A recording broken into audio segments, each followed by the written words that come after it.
Welcome back to the Young Wolf video series. Today we are again digging into training. If you remember the very first video of this series, I talked about the two things that you need to do to gain muscle, to get stronger and to get good results in the gym. The first is we actually need to be in the gym. We need to cause damage and stress to the body to actually break down the muscle tissue and to force the central nervous system to work harder. The second thing is we need to get out of the gym and we need to recover. So we need to eat well, we need to sleep well, and we need to rest. So all of my videos are based in one of those two categories. Today's video, we're talking about training again. So we're talking about causing that damage and stress to the body to force it to grow when we're resting and recovering. So I'm going to talk about the different exercises you can do. I'm not going to get into too many specifics about exercises. That will come with my demo videos. But the basics are that certainly at the beginning when we're looking to get stronger and build muscle mass, bang for the buck exercises are our compound movements. Now compound movement is a multi-joint movement that is using large amounts of muscle mass. So let's think about the squat. We bend at the knees, the hips and the ankles. So we're using a lot of muscle mass. If we compare that to a calf raise, where I'm stood and just going up on tiptoes and all I'm using is the ankle joint, using quite a small amount of muscle mass relative to the rest of the body, you can see the big difference there. Now compound movement is going to, for a short amount of time, in terms of how long it takes you to actually carry out the exercise, you're going to work a lot more musculature and have a much bigger impact on the central nervous system in terms of forcing it to adapt to the stressor. So the stressor is larger. You're going to be able to lift more load, which is going to increase the amount of testosterone released in the body, the growth hormone, which all lead to building muscle mass and getting stronger long term. So compound movement is really important. Don't use too many exercises. Don't come into the gym and be there for 2 hours because you've got 20 different exercises to work through.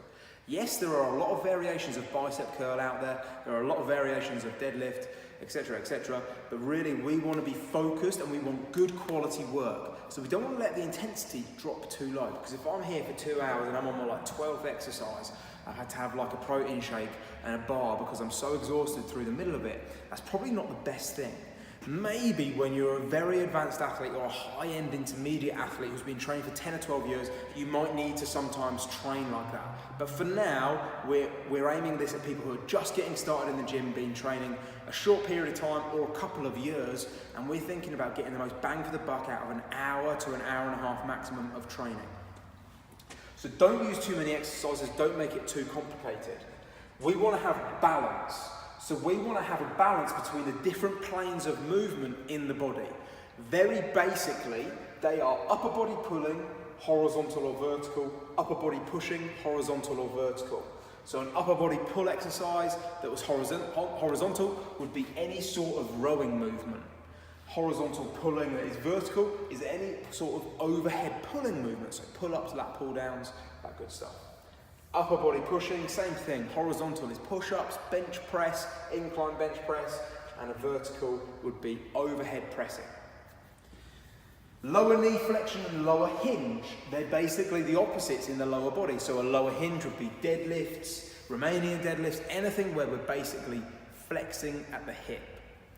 Knee flexion is anything where the knee is going into flexion. So lunges, squats, step-ups, etc. Now, these all have crossovers, but basically and generally speaking, they're using opposite muscle groups. And what we're trying to avoid here is being that guy who's in the gym and you see him all the time, and I was definitely there myself when I was about 18, 19, and all he does is bench press.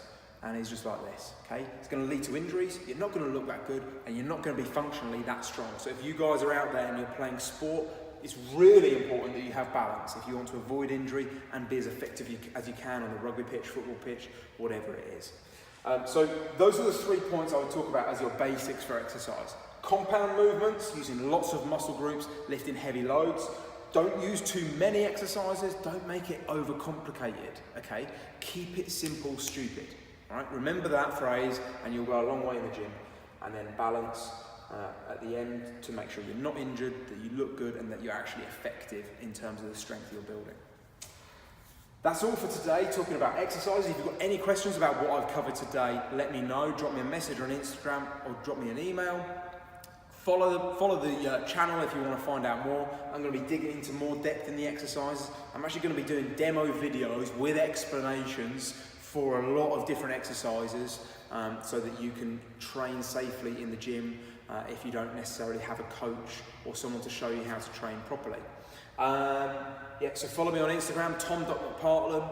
Follow my company, The Athlete System, for any performance-related interests that you might have, and follow Liftoff, which is a gym, strength and conditioning facility based in Bishop Stortford, for anyone in the area that wants to look good naked, have fun training, get stronger, whatever it is.